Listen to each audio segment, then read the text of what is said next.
is a frightening place. How are we to navigate the perils that lurk out there?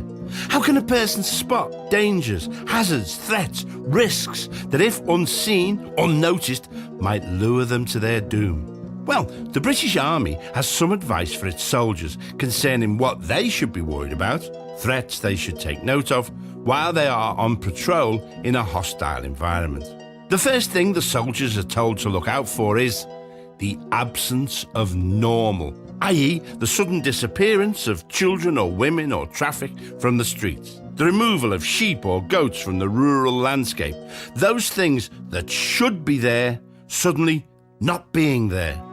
The second phenomenon they are warned to be vigilant about is what the army refers to as the presence of abnormal, meaning the abrupt appearance of things that shouldn't be there suddenly being there. Unfamiliar pickup trucks, hard-faced men in black robes showing up on street corners trying to look like itinerant balloon sellers. Or perhaps a man searching for pottery classes and instead finding a nude woman covered in paint shouting nonsense, a jazz band who've never played their instruments before, and a film being shown backwards.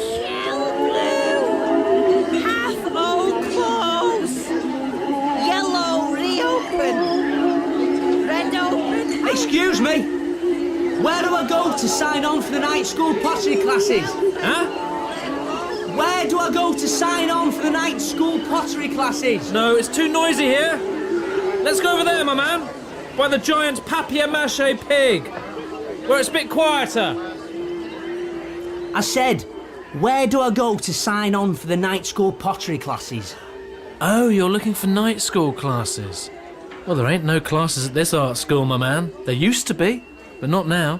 Didn't you see the banner across the front door? I saw it said something about occupations, but I thought that was to do with jobs, apprenticeships, or getting employment in the future, maybe? No. This, my man, what you are witnessing is the world coming to itself.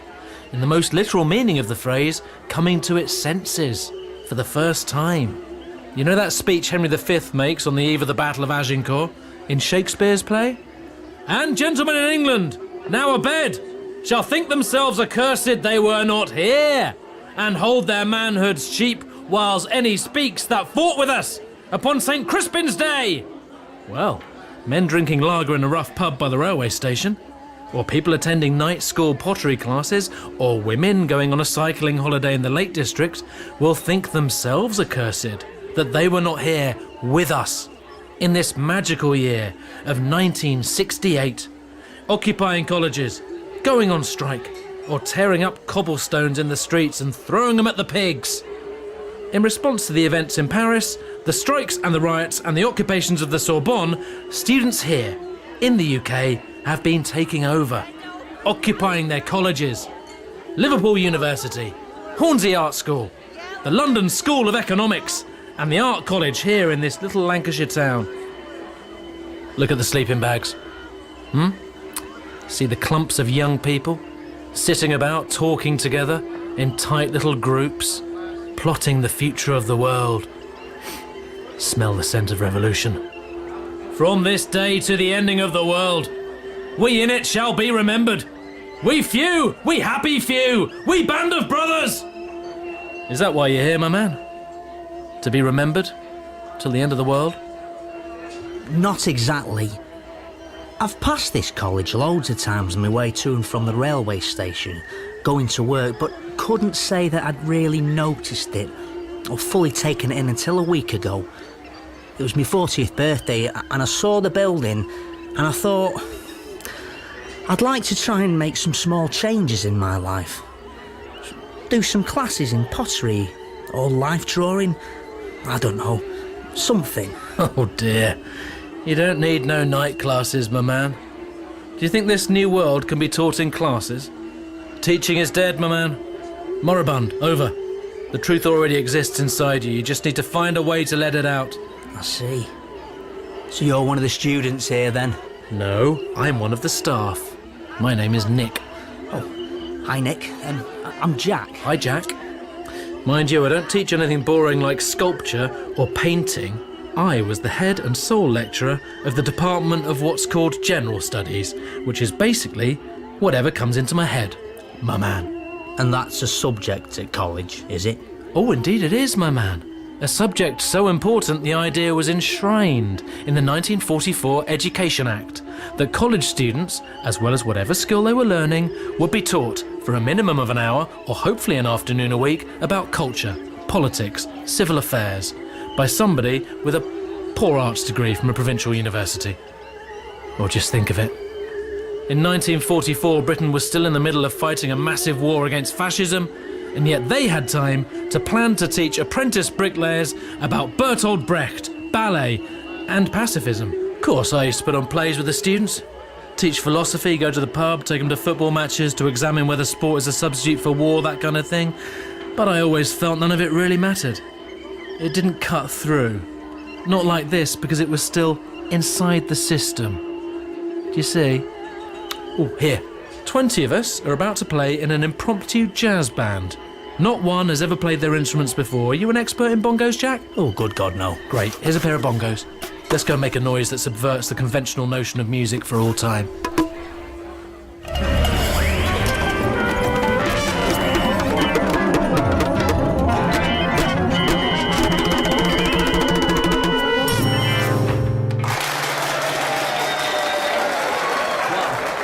That was amazing.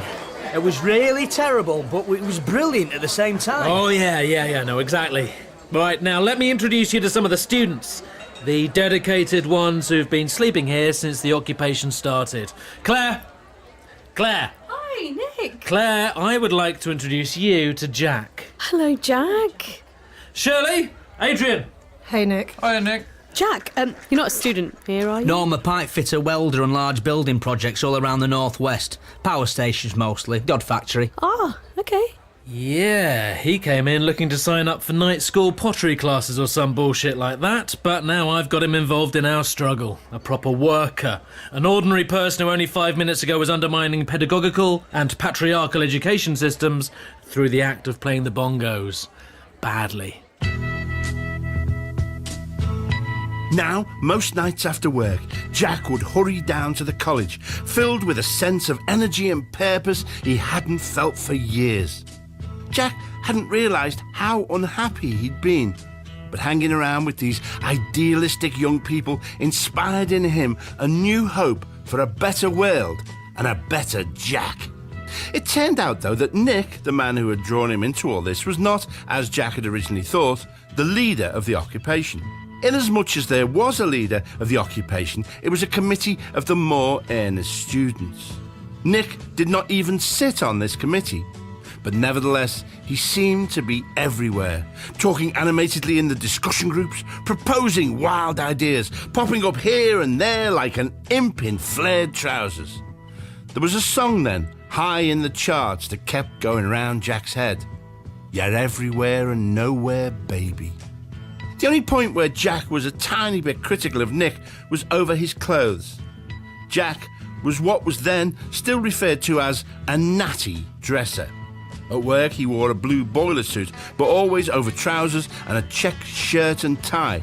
And when he went out in the evenings, he put on a suit paired with beautifully shiny shoes that Jack bought from an old-fashioned shoemaker in Manchester. Nick, on the other hand, always seemed to wear exactly the same thing.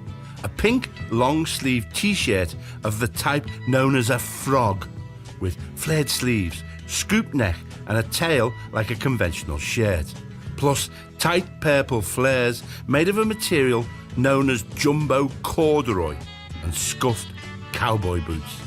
Jack thought this made Nick look somehow unhygienic, but he didn't say any of this. After about 2 weeks of the occupation, a little group of 4 had coalesced around the General Studies lecturer.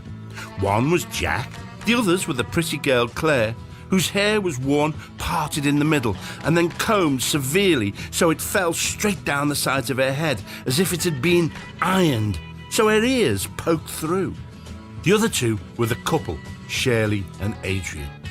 Shirley was the more serious of the pair, listening intently and taking notes as they sat through seemingly endless, passionate discussions on how it might be possible to make art education more relevant to the anti-colonial liberation struggle, while Adrian reminded Jack of some of the women he'd met at folk clubs, who'd been dragged along by their boyfriends and who kept up an air of wide-eyed astonishment which masked a much deeper boredom. Hello, Claire. Hey, Jack. Did you sleep here last night? Yes. I was attending a discussion yesterday evening led by Nick on the role performance art can play in the post-capitalist world. He did a lot of it with his head in a bucket, so it was a bit difficult to hear what he was saying. But anyway, seeing it was the weekend and I didn't need to get up for work, I brought my old army sleeping bag and dossed down right here on the floor. Oh, good for you. It was a revelation, Claire. Do you know the local paper at first tried to portray the art school occupation as a love-in? You weren't hoping for some of that, were you? Get off with a young chick, free love and drugs. No, I wasn't. Do you know where I work on the building sites? I've always been a little apart from the other blokes. I'm a good workman and they respect that, but the rowdy behaviour, the whistling after women, chatting up barmaids, I've never been able to do any of it. I know, Jack, I was only teasing you. I'm sure you're a nice man. Well, I didn't believe the local paper about it being a love-in, but the atmosphere here last night was surprisingly chaste. I remember some Yugoslav partisans I heard speak at a Labour Party meeting in Leeds just after the war. They said that though men and women fought alongside each other, there had been no, what they call, fraternisation. Because when something's important like this here, sex mustn't get in the way. And in Yugoslavia, they said women fighters stopped having their periods. I don't think that's happened here yet. Mind you, I do remember reading somewhere else that any who did fraternise were shot, so you could see why they wouldn't. That might have stopped me having my period, I suppose. Anyway, where were you last night? I looked all over for you, but you weren't here. I spent the night at my parents'. I needed a bath, change of clothes and stuff. You bourgeois, part-time revolutionary. Chairman Mao urges us to be resolute, fear no sacrifice, and surmount every difficulty to win victory. Chairman Mao doesn't care what his hair looks like or worry if he smells like a docker. Well, last night, I helped get the college's telephone exchange up and running. Do you know, I had this idea that everybody'd be really impressed with me. The big construction worker who's got all the proper tools and a ton of experience in the building trade. But art students aren't at all what I thought.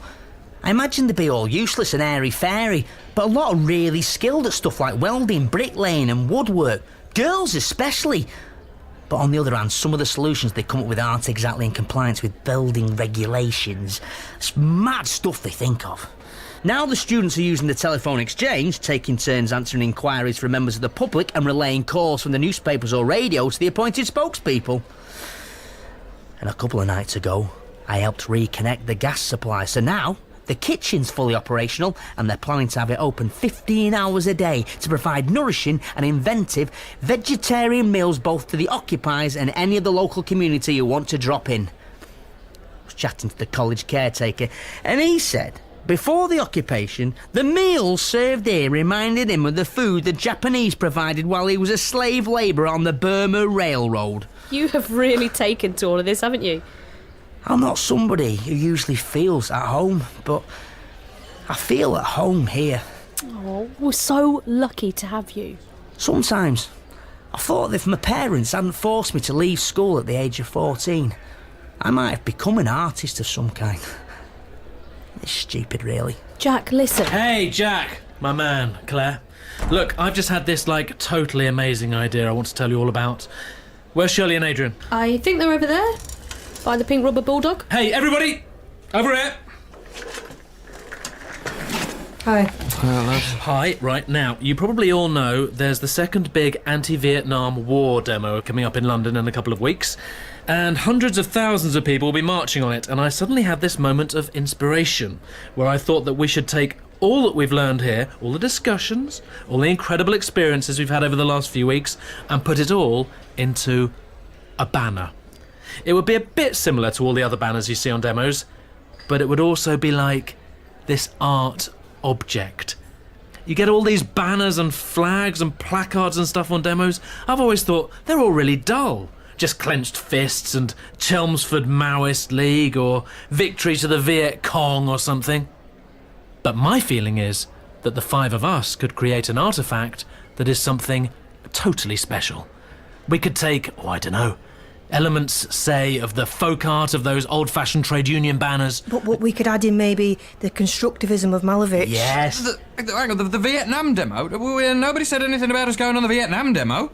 All the newspapers say there's a distinct possibility of violence from shadowy Marxist anarchist groups. On that first Grosvenor Square demo in March, police horses were attacked. Innocent police horses. Don't be pathetic, Adrian. We were always going on the Vietnam demo. Well, we're not trade unionists. We don't know anything about making a banner. How's it going to stand up, for instance? Oh, that's easy. I could get 2 lengths of aluminium piping for the poles at either end because they'd be thin and light but strong, and then we could have a third longer piece to run across the top for support. For support, yes. I think it should be about 8 foot long. Then I could also weld sockets for each of the poles to fit into. Exactly. Well, we could make it out of canvas, I guess. They've still got that in the art school stores. And we could dye it red, that's traditional. And I'm good at embroidery, I learnt from my grandmother. I've always thought it'd be amazing to do something like the history of the anti-colonial struggle in the 20th century, embroidered in the style of the Bayeux tapestry. Amazing. Well, all right. Well, since we seem to be actually doing this, I have been thinking about designing a brand new typeface, like nothing that's ever been seen before. I suppose we could use that for the lettering. And I'd really like to paint a border of flowers interwoven with military weapons, vaginas and objects of torture. Yes, yes, and yes. Okay, amazing. But I don't just want Jack doing practical things. Jack, I want you to get involved in the art as well, my man. We need your perspective. The perspective of the working man, my man. Thank you, Nick. That's really kind of you. You're welcome, my man. What are you going to do, Nick? Well, my idea is that I'll direct the whole thing. Take the overview, like the conductor of an orchestra. Show you where you're going right and where you're going wrong. If I had a hammer, I'd a hammer in the morning, I'd a hammer in the evening, all over this land. Comrades, student revolutionaries, behold our banner! Oh my God, the light! It's like looking into the face of Jesus. Please let me march behind your banner. No, sod off. You didn't make it, so you can't march behind it. Wow.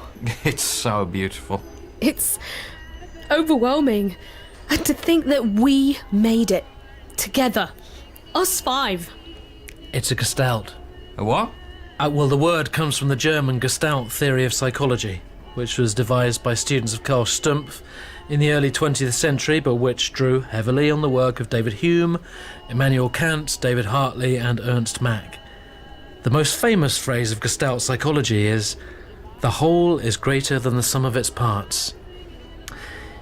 You see, the art world always emphasises the individual genius, the lone prodigy, the single talent. But I've always taken the whole is greater than the sum of its parts to mean that, through some almost mystical process, a disparate group of people can produce something that transcends their individual abilities and comes the closest to what we might understand as genuine magic in the real world. What enables this magic to come into being is precisely their joint action, their collective sense of purpose, their shared and profound belief in the project they've embarked on. Wow. Yes, though some people do think that the whole is greater than the sum of its parts thing is a misquotation, and the real meaning I've got an is... announcement to Go on. make too. For our trip to London for the Vietnam demo, I've bought us a motor vehicle. It's only a minivan, and I know I paid for it, but I think of the van as belonging to the 5 of us. It's pretty basic. It doesn't have any seats or windows in the back, and the price of a heater was extra, though I did pay a few additional pounds for a passenger seat. I am glad you told us about that. I hadn't actually thought how we were going to get us and the banner to London. Right, everybody, we've got an early start in the morning, so I suggest we all go back to our own flats for tonight to get a good night's sleep. And tomorrow, we reveal our banner to the world. On the Saturday morning, used to early starts, Jack arrived first at the college. He just sat in a happy silence and waited. For him, he was quite casually dressed in a tweed suit, flat cap and brown brogues. Claire and Nick were the next to arrive. They turned up together, which surprised Jack. And when he looked, Claire seemed to have on Nick's frog, the pink top the lecturer invariably wore. Without discussion, Nick took the passenger seat, while Claire climbed in the back. Jack had put some cushions there for people to sit on. Claire folded herself, knees drawn up, her arms wrapped around her legs, and did not respond to Jack's greeting. Nick, by contrast, was all bright chatter about how the day was going to go and what an effect seeing their banner was going to have on all the demonstrators. Next, Adrian and Shirley arrived. I'm trying to have a conversation with you. I don't and understand you're just why talking over everything me. has to be so serious with you all the time. What, you don't think American imperialism is serious? Obviously I do, or I wouldn't be here. Right, I'm just trying to say, the point is, it's just... Hello, everybody. Hi. Hiya. You two will have to go in the back, and you'll have to arrange yourselves around the banner, because even folded up, it runs the whole length of the van from the back doors to the front windscreen. Right, let's get to London.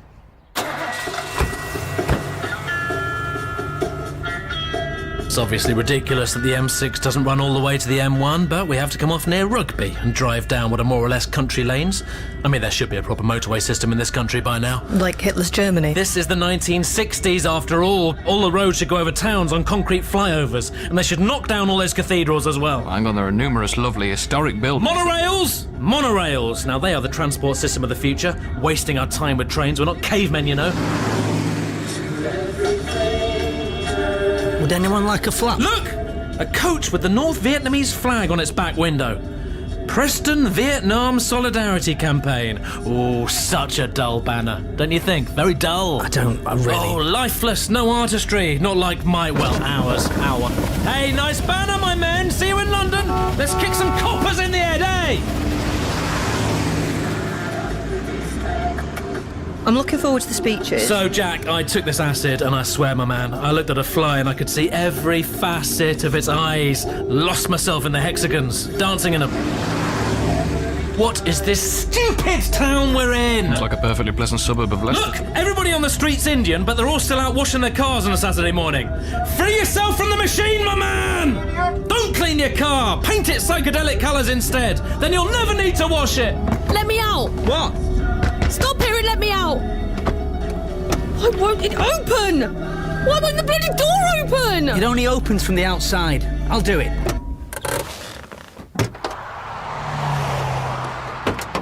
What's the matter? Why don't you ask him? Nick, I'm going home. We're in the Midlands. How we get back to Lancashire? I'll hitch. Somebody will give me a lift. Oh, Claire. I'm going. Claire. Claire, don't just walk... Claire!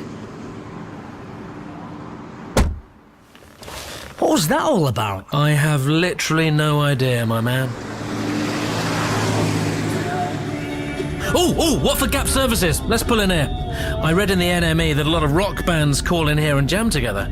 We might see the Rolling Stones playing with Crosby, Stills and Nash. At 10:30 on a Saturday morning. You never know. Left. In here. Stop twisting my words. You are. No, do you mean you don't believe in revolutionary violence? Well, I'm sorry, I'm not really that keen on the Viet Cong. They seem rather violent. If you want to know, I harbour pacifist sympathies, and I'm thinking of leaving art school and training as a Church of England vicar. I am not willing to share this van with a counter-revolutionary. There's a coach over there from the Nottingham branch of the Socialist Workers' Party. I'll see if I can go with them to London. You don't know how to talk to people from Nottingham. Comrades!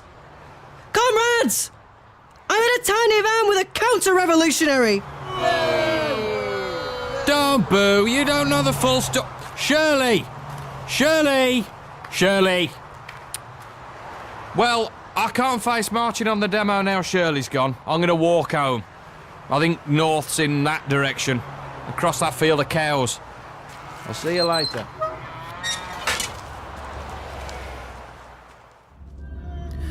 Well, here we are. Just the two of us now, my man. Tell ya, steak pie, chips, a buttered roll and a cup of tea for 4 shillings and threepence. I thought that was a bit expensive. And motorway services should really be like a space station. All the food should be in tubes or in pill form. Imagine that. Roast beef and gravy in a pill. It's not very appetising though, is it, Nick? I don't know, do I, Jack? And when are you going to change your clothes, my man? My God, when I took you under my wing, I thought you'd change. Well, your mouth says you have. Those shoes say you haven't. Okay, I reckon this is as near as we're gonna get. We'll park here, get the banner out and march. It'll be a bit difficult with just the two of us, but we'll manage. That Claire, eh, my man? Crazy bitch or what? Don't say that, Nick.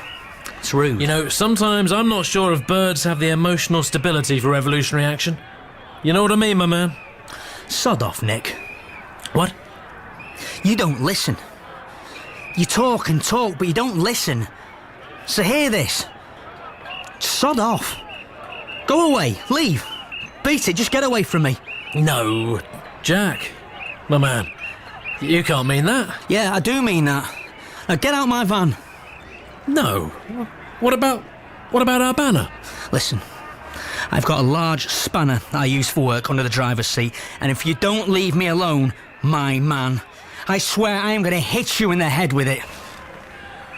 Well, what's got into you, my man? You're crazy, my man. Get out, Nick. Get out now.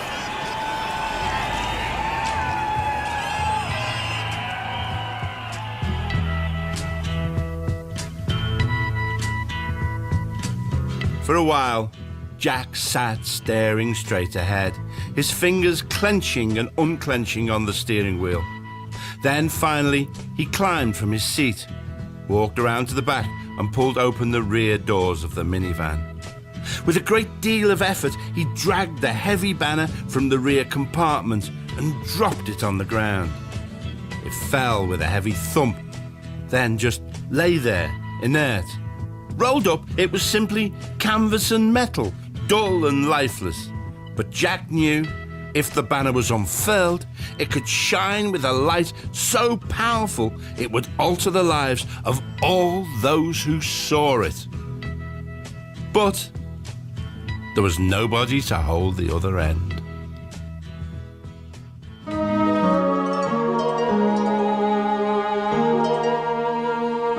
The Absence of Normal starred Ben Crompton, George Fouracres, Kath Hughes, Tim Key and Nimisha O'Dedra. It was written and narrated by Alexei Sayle. The producer was Joe Nunnery. It was a BBC Studios production.